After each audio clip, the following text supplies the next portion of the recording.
हजारों किलो वजन का एक विशाल विमान और उसके अंदर बैठे 239 लोग। लेकिन कुछ देर बाद सब ऐसे गायब हो गए जैसे हवा में घुल गए हों। सुनने में ये बात आपको अजीब लग रही होगी। MH370. MH370. MH370. कहानियां 8 मार्च 2014 की। उस रात मलेशिया एयरलाइंस की फ्लाइट MS-370 कुआलालंपुर से उड़ान भर चुकी थी। शुरुआत में सब कुछ बिल्कुल सामान्य था। इस फ्लाइट को चीन के बीजिंग पहुंचना था। करीब रात 1 बजे विमान मलेशिया के एयर स्पेस को छोड़कर वियतनाम की दिशा में आगे बढ़ रहा था। नियम के मुताबिक अब पायलट को अगले एयर ट्रैफिक कंट्रोल से संपर्क करना था।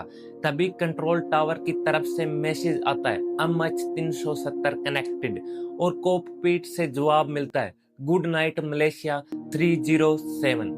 ये शब्द बाद में इतिहास की सबसे रहस्यमयी आखिरी रेडियो लाइन में गिने जाने लगे, क्योंकि उसके बाद सब कुछ शांत हो गया था। कुछ मिनट बीत गए थे। वियतनाम के कंट्रोलर्स इंतजार कर रहे थे कि अब फ्लाइट उनसे संपर्क करेगी, लेकिन कॉकपिट से कोई जवाब नहीं आता। पहले उन्हें लगा शायद रेडियो में कोई दिक्कत होगी। ऐसा एविएशन में कभी कभी हो जाता है। उन्होंने दोबारा संपर्क करने की कोशिश की, MS-370 डू यू रीड, लेकिन इस बार भी कोई जवाब नहीं मिलता। अब चिंता बढ़ने लगी, क्योंकि सिर्फ संपर्क ही नहीं टूटा था, विमान ट्रैफिक स्क्रीन से भी धीरे धीरे गायब होने लगा था। सामान्य हालत में कंट्रोलर्स हर समय विमान की लोकेशन देख सकते हैं, कहाँ है, कितनी ऊंचाई पर है और किस देश में जा रहा है। लेकिन MS-370 की सारी जानकारी अचानक गायब हो चुकी थी। मलेशिया और वियतनाम दोनों तरफ के कंट्रोलर्स एक दूसरे से पूछ रहे थे, क्या तुम्हारे संपर्क में है? जवाब एक ही था, नहीं। और यहीं से शुरू होता है आधुनिक इतिहास का सबसे बड़ा विमान रहस्य। शुरुआत में सबको यही लगा कि शायद कोई तकनीकी खराबी हुई होगी, या फिर कम्युनिकेशन सिस्टम ने अचानक काम करना बंद कर दिया होगा। लेकिन असली झटका अभी बाकी था। जब मलेशियाई अधिकारियों ने मिलिट्री रडार का डेटा दोबारा जांचा, तो उन्हें कुछ ऐसा दिखा जिसने पूरी कहानी बदल दी। MS-370 क्रैश नहीं हुआ था, वो अब भी हवा में था, और सिर्फ हवा में ही नहीं, वो उस दिशा में जा रहा था जहां उसे जाना नहीं चाहिए था। विमान अचानक मुड़ चुका था। जिस रास्ते में उसे बीजिंग की तरफ जाना था, वो उससे उल्टी दिशा में लौट रहा था। रडार रिकॉर्ड के मुताबिक प्लेन ने एक बड़ा यू टर्न लिया, मलेशिया के ऊपर से वापस निकला और फिर समुद्र की तरफ बढ़ गया। सबसे हैरानी वाली बात है कि कॉकपिट अब भी पूरी तरह शांत था। न कोई इमरजेंसी कॉल, न कोई मदद का संदेश, कुछ भी नहीं। अब अधिकारियों को लगने लगा कि यह सामान्य तकनीक की समस्या नहीं हो सकती, क्योंकि अगर अचानक कोई खराबी आती तो पायलट तुरंत रिपोर्ट करते। लेकिन MS-370 का रास्ता देखकर ऐसा लग रहा था जैसे कोई उसे जानबूझकर उड़ा रहा हो, और यही बात इस रहस्य को और गहरा बना रही थी। विमान की चाल सामान्य थी, यू टर्न बिल्कुल कंट्रोल में था। ऐसा बिल्कुल नहीं लग रहा था कि कोई सिस्टम फेलियर चल रहा हो। जिसने भी प्लेन को मोड़ा उसे प्लेन उड़ाना अच्छी तरह आता था। यह कोई साधारण विमान भी नहीं था। MS-370 एक बोइंग 777 था। उस समय इसे दुनिया में सबसे भरोसेमंद और लंबी दूरी वाले विमानों में गिना जाता था। ऊपर से मौसम भी पूरी तरह सामान्य था। न तूफान था, न खराब विजिबिलिटी थी, न कोई ऐसा कारण जो अचानक दुर्घटना कर दे। अब सवाल और बड़ा हो गया था, अगर विमान सामान्य उड़ रहा था तो कॉकपिट में कोई बोल क्यों नहीं रहा था? मलेशिया, वियतनाम और बाकी एविएशन विमानों के बीच बातचीत लगातार चल रही थी। हर कोई समझने की कोशिश कर रहा था कि आखिर हो क्या रहा है, लेकिन जवाब किसी के पास नहीं था। और फिर करीब रात 2:22 पर MS-370 मिलिट्री रडार से भी गायब हो गया। अब स्थिति और गंभीर हो चुकी थी। दुनिया को सिर्फ इतना पता था, विमान संपर्क टूटने के बाद कुछ समय तक उड़ता रहा, लेकिन इसके बाद वो कहाँ गया कोई नहीं जानता था। उस समय तक दुनिया को सिर्फ इतना पता था कि MS-370 कुछ देर तक रडार से बाहर रहने के बाद गायब हो गया था। लेकिन कुछ दिन बाद एक ऐसी जानकारी सामने आई जिसने पूरे केस को फिर से बदल दिया। पता चला विमान सिर्फ कुछ मिनट नहीं बल्कि कई घंटों तक हवा में उड़ता रहा था और यह जानकारी आई एक सैटेलाइट सिस्टम से। देखो, विमान में कई कम्युनिकेशन सिस्टम बंद हो चुके थे, लेकिन एक सिस्टम अभी भी समय समय पर सैटेलाइट को छोटे छोटे सिग्नल भेज रहा था। ये कोई मैसेज या कॉल नहीं थे, बस एक तरह का इलेक्ट्रिक हैंडसेट था जो सिर्फ इतना बता रहा था कि विमान अभी भी एक्टिव है। इस सिग्नल को एक्सपर्ट ने घंटों तक एनालाइज किया और फिर अनुमान लगाया कि MS 370 रेडार से गायब होने के बाद भी लगभग 7 घंटे तक उड़ता रहा। अब सबसे बड़ा सवाल था, अगर विमान इतने समय तक हवा में था तो कहां गायब हो गया। विश्लेषण शुरू हुआ, सभी रूट तैयार किए गए। धीरे धीरे एक दिशा सामने आने लगी, इंडियन ओशन। अगर यह अनुमान सही था तो स्थिति बहुत ज्यादा मुश्किल थी, क्योंकि हिंद महासागर का हिस्सा दुनिया के सबसे सुनसान और चुनौतीपूर्ण समुद्र इलाकों में गिना जाता है। चारों तरफ सिर्फ समुद्र, ना कोई सामान्य रडार कवरेज, ना आसपास एयरपोर्ट, ना कोई आसान खोज क्षेत्र।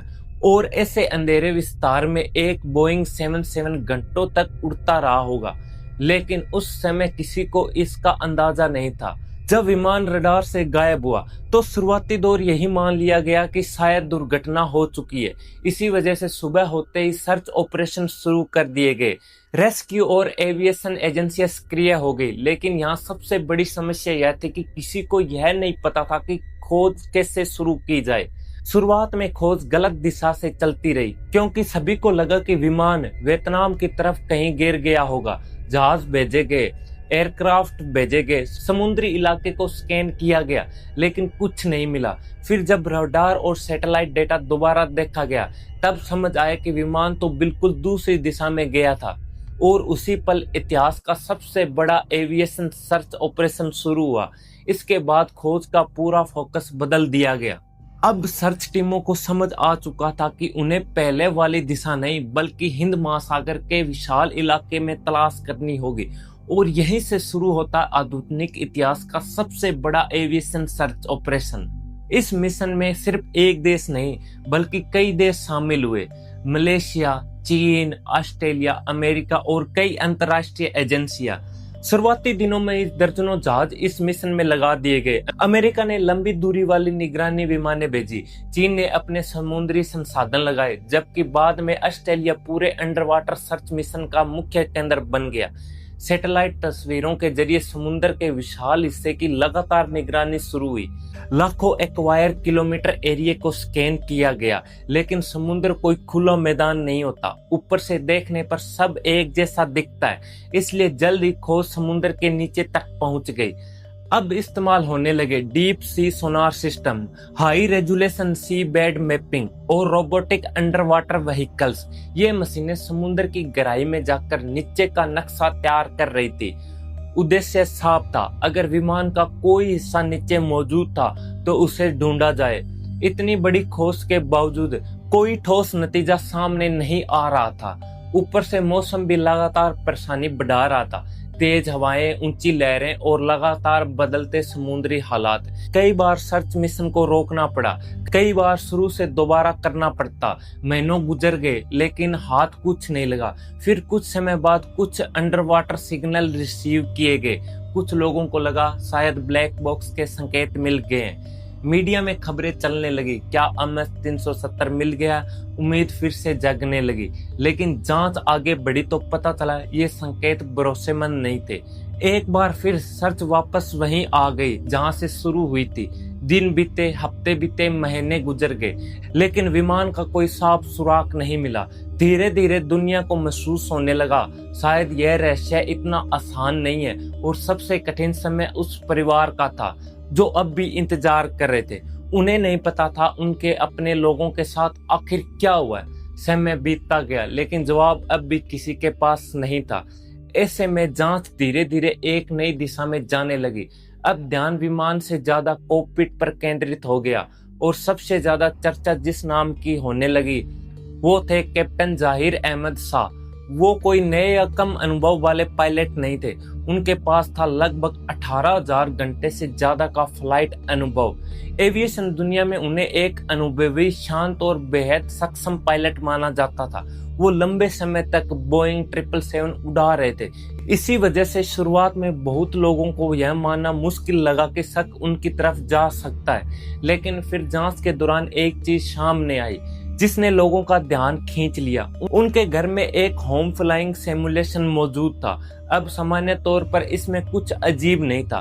कई प्रोफेशनल पायलट अभ्यास और ट्रेनिंग के लिए घर पर भी सिमुलेशन इस्तेमाल करते हैं, लेकिन मामला तब बदला जब जांच एजेंसियों ने उसमें मौजूद डिलीट की गई फाइलों को रिकवर करने की कोशिश की। रिकवरी के बाद कुछ ऐसे फ्लाइट रूट सामने आए जो इंडियन ओशन की दिशा से मिलते जुलते बताए जा रहे थे। बस यहीं से इंटरनेट पर एक नई थ्योरी फैलने लगी। कुछ लोगों ने दावा करना शुरू कर दिया, क्या MH370 को जानबूझकर उस दिशा में ले जाया गया? क्या जो हुआ वो पहले से प्लान किया था? ये सवाल तेजी से वायरल होने लगे। कई लोगों को यह थ्योरी इसलिए भी मजबूत लगने लगी क्योंकि विमान के रास्ते में अचानक बदलाव होने के बावजूद उसकी उड़ान कंट्रोल दिखाई दे रही थी। लेकिन यहाँ एक बहुत बड़ा सवाल था, क्या इसका कोई पक्का सबूत मिला? जवाब था नहीं। जांच के दौरान ऐसा कोई निर्णायक परिणाम सामने नहीं आया जो सीधे इस निष्कर्ष तक पहुंच सके, और यही वजह थी यह थ्योरी चर्चा में रहने के बावजूद कभी साबित नहीं हो सकी। उधर समय निकलता जा रहा था। सर्च ऑपरेशन को शुरू किए हुए करीब 1.5 साल बीत चुका था और लोगों की उम्मीद धीरे धीरे कम होने लगी थी। ऐसा लगने लगा था कि शायद यह मामला कभी पूरी तरह सुलझ ही नहीं पाएगा। लेकिन तभी अचानक कुछ ऐसा हुआ जिसने पूरी दुनिया का ध्यान फिर से इस केस की तरफ खींच लिया, और पहली बार लोगों को लगा शायद अब सच सामने आने वाला है, क्योंकि खोज टीमों को आखिर एक ऐसा सुराग मिला जिसने पूरे केस को फिर से जिंदा कर दिया। यह घटना है साल 2015 की। इंडियन ओशन के पास एक छोटे से द्वीप के किनारे लोगों को एयरक्राफ्ट जैसा दिखने वाला एक बड़ा टुकड़ा मिला। शुरुआत में किसी को नहीं पता था कि यह किस चीज का हिस्सा है, लेकिन जब एक्सपर्ट ने उसकी जांच शुरू की तो धीरे धीरे साफ होने लगा यह किसी सामान्य मलबे का हिस्सा नहीं है। कुछ समय बाद जांच एजेंसियों ने पुष्टि की यह टुकड़ा उसी लापता फ्लाइट से जुड़ा हुआ था। यह पहली बार था जब दुनिया के सामने ऐसा फिजिकल सबूत सामने आया था जिससे यह माना जाने लगा कि प्लेन वास्तव में समुद्र की तरफ गया था। अलग अलग देशों के तटीय इलाकों में खोज तेज कर दी गई। समुद्र की धाराएं, हवा की दिशा, पानी का बहाव, हर चीज को दोबारा स्टडी किया गया। एक्सपर्ट यह समझने की कोशिश कर रहे थे कि अगर प्लेन समुद्र में गिरा था तो उसके हिस्से इतने अलग अलग इलाकों तक कैसे पहुंचे। इतना ही नहीं, कुछ रिसर्च टीमों ने टुकड़ों पर जहां समुद्री परतें और जीवों तक का अध्ययन किया ताकि यह पता लगाया जा सके कि वो कितने समय तक पानी में रहे होंगे। लेकिन इतनी मेहनत के बाद भी सबसे जरूरी चीज अब भी नहीं मिली थी, ब्लैक बॉक्स। न वॉइस रिकॉर्डर मिला, न फ्लाइट डेटा रिकॉर्डर मिला, और यही वो चीज थी जो पूरे रहस्य की सबसे बड़ी कुंजी मानी जा रही थी, क्योंकि जब तक ब्लैक बॉक्स नहीं मिलता यह जानना लगभग नामुमकिन था कि आखिरी घंटों में प्लेन के अंदर क्या हुआ। इस बीच इंटरनेट पर थ्योरी की बाढ़ आ गई थी। कोई कह रहा था प्लेन हाईजैक हुआ है, जबकि कोई कह रहा था कोई टेक्निकल फेलियर हुआ है। कुछ लोग इसे पूरी तरह प्लान की गई घटना मान रहे थे, लेकिन एक समस्या हर थ्योरी के साथ मौजूद थी। कोई भी थ्योरी सभी सवालों के जवाब नहीं दे पा रही थी, और यही वजह थी कि यह रहस्य आज भी अधूरा बना हुआ है। समय बीतता गया लेकिन जवाब नहीं मिले। धीरे धीरे यह केस सिर्फ एक लापता फ्लाइट की कहानी नहीं रहा, बल्कि आधुनिक एविएशन के सबसे बड़े रहस्यों में बदल गया। इसके बाद कई नई थ्योरी सामने आने लगी। कुछ एक्सपर्ट का मानना था कि प्लेन में ऐसी तकनीकी समस्या हुई जिससे धीरे धीरे कॉकपिट और केबिन का माहौल प्रभावित हो गया।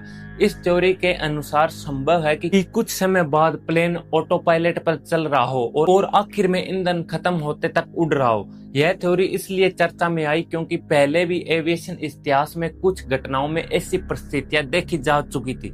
लेकिन यहाँ भी एक बड़ा सवाल सामने था, अगर सब कुछ ऑटो पायलट पर हुआ तो प्लेन ने दिशा बदलने जैसे नियंत्रण मूवमेंट कैसे किए?